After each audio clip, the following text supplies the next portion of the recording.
There's been more than usual excitement at Queen's Building, London Airport. It's a romantic place at any time. Holiday atmosphere, business journeys, never a dull moment. This year, there's a new interest, the VC-10, BOAC's outstanding contribution to the second generation of jet airliners. 4 Rolls-Royce Conway engines are rear-mounted. The right place, according to modern practice, for many reasons. Result, every seat in front of the engines, every passenger away from all noise. Up to 120 passengers enjoy comfort of a kind unknown in previous airliners. Preparing to say goodbye to London Airport were some travelers who, in their own way, were making history by being on the VC-10's maiden commercial flight to Johannesburg.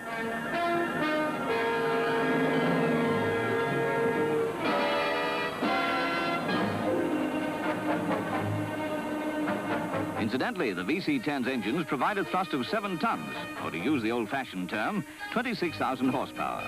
And that is when they're throttled back a bit, up in the substratosphere, to cruise the aircraft at up to 600 miles an hour. These Rolls-Royce Conways have proved themselves to be the most reliable power units in the air today.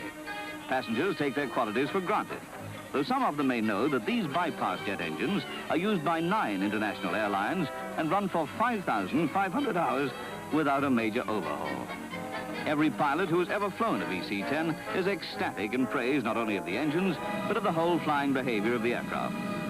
One tremendous asset is that the VC-10 can be airborne, fully laden, with a much shorter takeoff than any other jet of comparable size.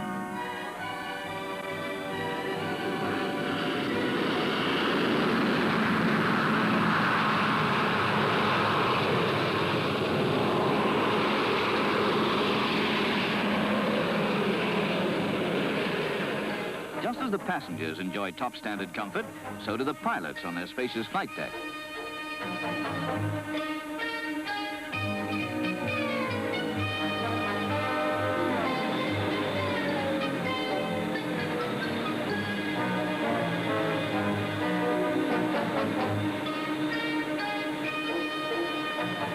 In the economy class, the standard is so high that passengers can easily persuade themselves that they're VIPs traveling first.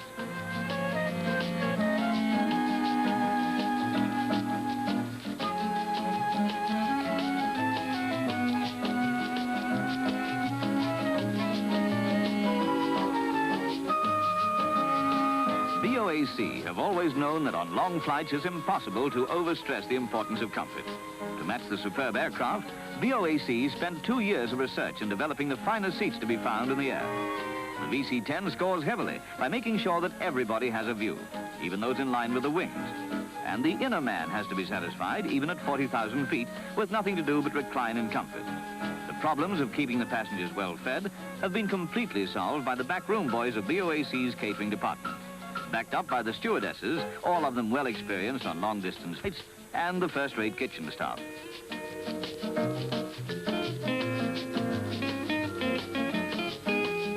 All this comfort nonchalantly enjoyed nearly 8 miles above the earth.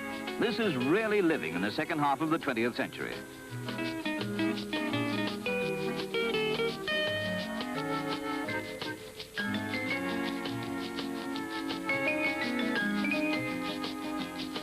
The captain will soon be bringing the airliner into Joburg. He flies low here over the Travelogue Dam, from which that great city derives its water.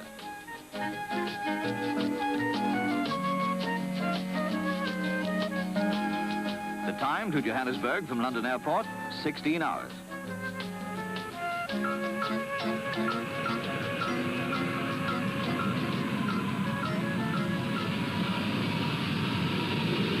Between this great capital of the Rand and London, BOAC handles a large and always growing traffic.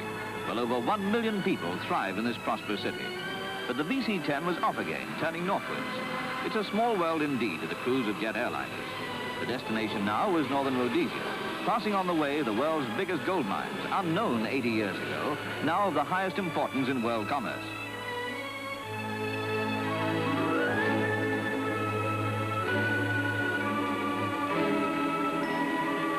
A new set of passengers now bound for Lusaka.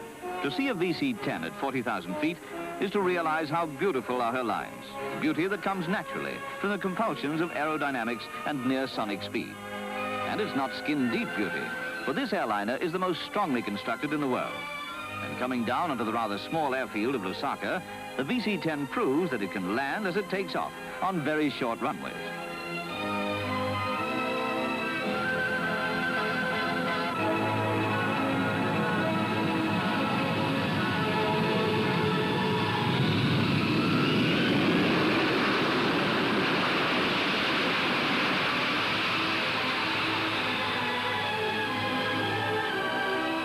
Lusaka, capital of northern Rhodesia, abounds in contrasts. This is a country whose great copper industry and general mineral wealth bring the new and old Africa together. The mayor of Lusaka and his wife welcomed the captain of the airliner, the flight manager, and operations manager.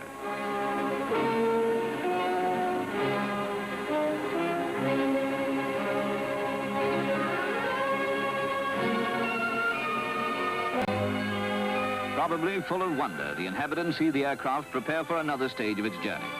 No airliner earns its keep on the ground, so no unnecessary time is spent at Lusaka any more than it was at Johannesburg.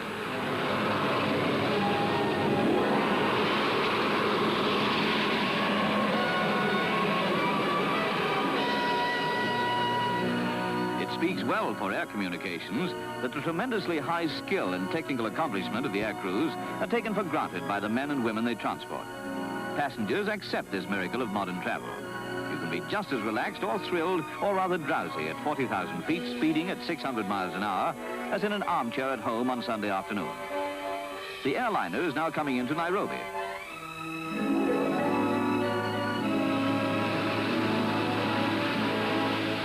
On most of the routes flown by BOAC, there are signs that in the sphere of air travel, matters are often multiracial as well as international.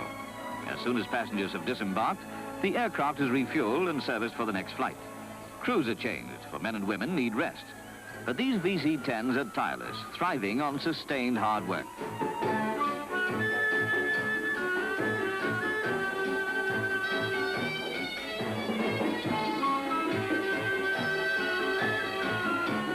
You can fly almost anywhere from here. Kenya seems to be a kind of crew junction of the skyways. And yet not many years ago, this place was a wilderness. However, there's no time to ponder on that.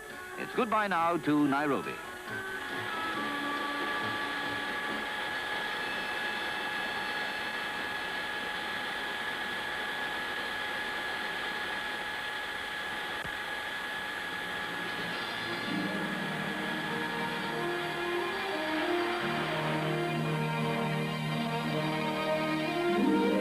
A new experience, making up 8 miles above the earth.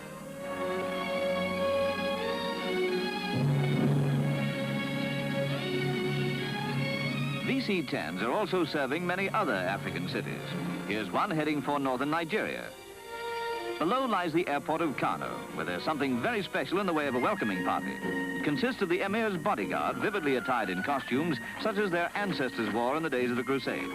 There are no signs that this new competition in travel is at all resented by the camel.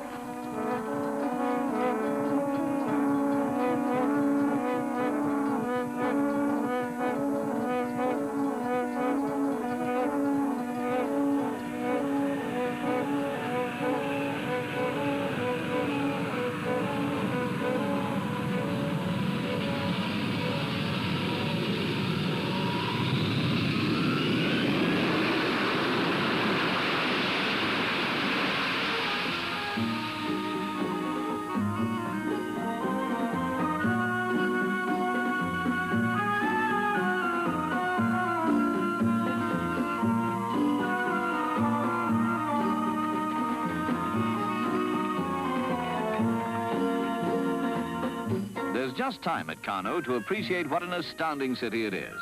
Its records go back more than 1,000 years. Now, in these days of Nigerian independence, it's taking the modern world in its stride. Centuries ago, the people built a wall around the city, much of it 50 feet high and 40 feet thick, a defense against invasion. Kano has been Muslim for at least 600 years. To the mosque, the emir himself, attended by his bodyguard, goes to pray.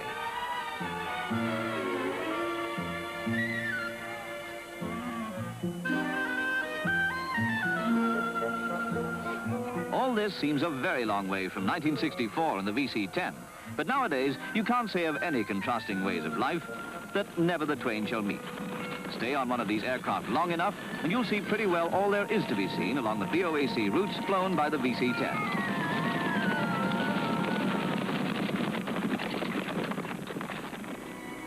Again, the clock says it's nearly time to take off, to return to London.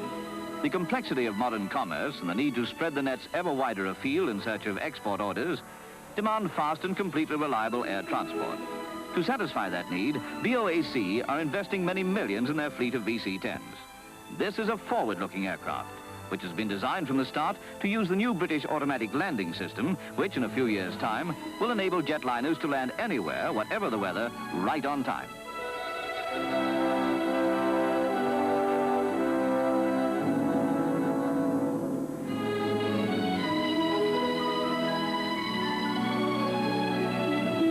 Some of these passengers remember those pre-war travel films that used to end with, "And so we say farewell to," whatever the place happened to be. We're by no means saying farewell now, but welcome. Welcome to the pleasure and efficiency of these magnificent aircraft, taking their conspicuous place among the second generation of jet airliners.